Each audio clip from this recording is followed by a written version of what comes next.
A group of loggers was sitting around the campfire, sharing stories and trying to shake off their nerves. Suddenly, a series of blood-curdling screams echoed through the forest, followed by the sound of trees snapping and heavy footsteps approaching.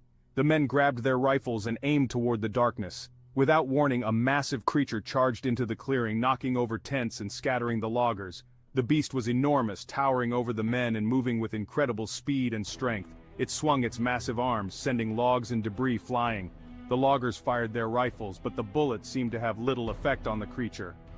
After what felt like an eternity, the beast retreated back into the forest, leaving the camp in chaos. And so, the legend of Bigfoot continues to weave its way through the dense forests and remote corners of North America.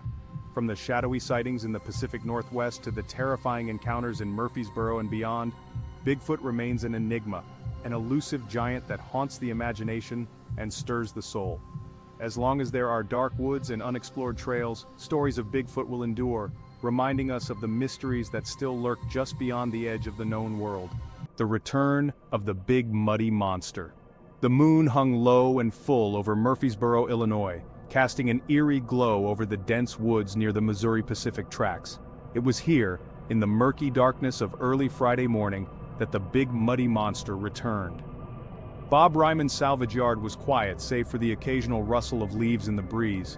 Security guard Charles Straub had called Ryman thinking there might be a prowler among the junked cars.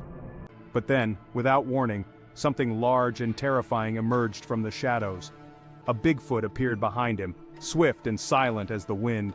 With a sudden, startling motion, it snatched the deer from the hunter's shoulder. Before he could react, the creature vanished back into the brush, the deer limp in its grasp, leaving the hunter frozen in shock and disbelief.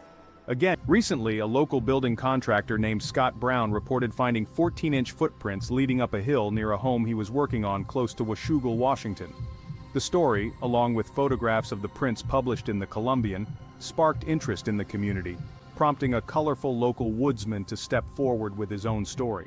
Datus Perry, a 70-year-old former resident of Washougal who now lives on a farm near Carson in Skamania County, claims to have been interacting with Bigfoot for the past 36 years.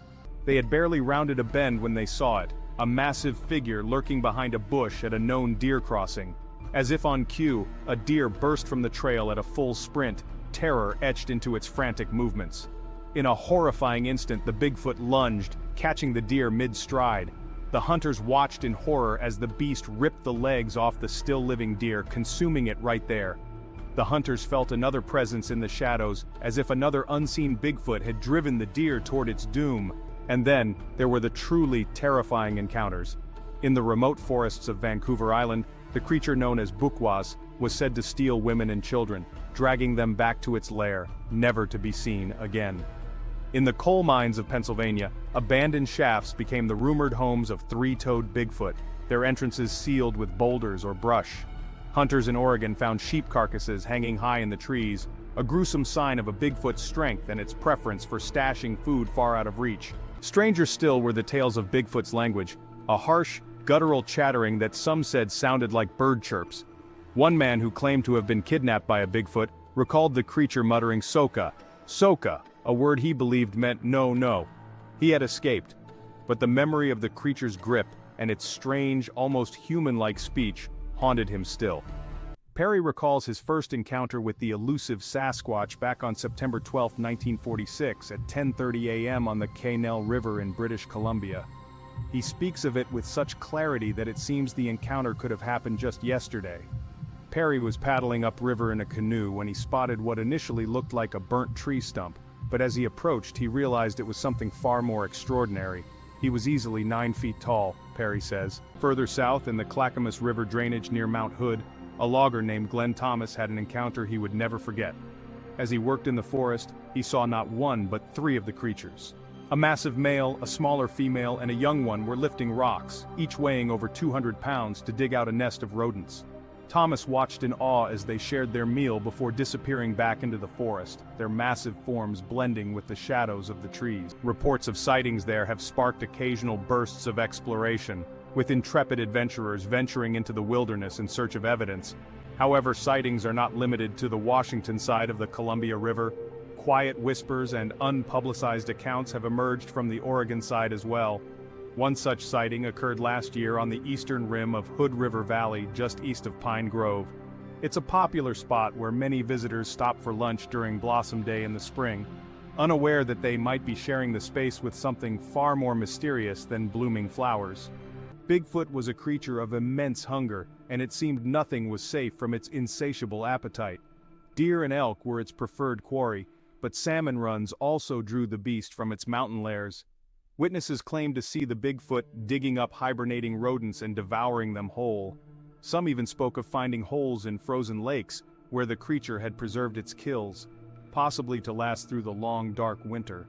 Every day, thousands of people pass through the Columbia Gorge, their cars speeding along the freeway as they move through the stunning landscape. Yet, despite the constant flow of traffic, few notice the wild goats that roam the south rim of the gorge just east of Bridal Veil Falls. Fewer still claim to have seen something far more elusive and mysterious, the legendary Bigfoot. In the quiet corners of Hood River County, nestled among the dense forests and rugged mountains, some locals whisper of encounters with a creature unlike any other. Perry has developed a theory over the years. He believes Sasquatch is not an ape or any other kind of animal, but rather a distant relative of humans, an offshoot of prehistoric man that failed to evolve along the same path.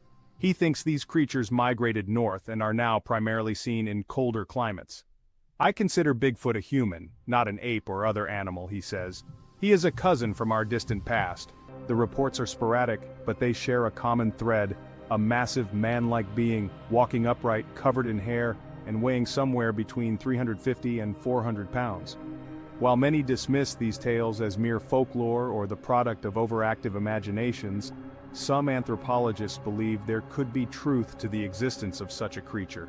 What lends credibility to these sightings is the character of those who report them. They come from all walks of life, loggers. However, the pursuit of Bigfoot is not without its challenges. Many who have claimed sightings are often met with ridicule and disbelief. Richard Brown of the Dalles experienced this firsthand when he reported his own sighting in June 1971. Returning home from a church choir practice with his wife, Brown saw a huge creature standing under a tree in a nearby field, illuminated by the car's headlights. In a moment of panic and disbelief, Brown grabbed his rifle, equipped with a high-powered telescope, and aimed at the figure. In the cold, eerie quiet of the forest, strange noises often filled the night, sounds like a baby crying or an animal screaming in agony. Some said these were the sounds of Bigfoot feasting on its prey, tearing creatures limb from limb in the dark of night. Others suggested that the screams were not from the Bigfoot itself, but from the poor souls or creatures it had captured.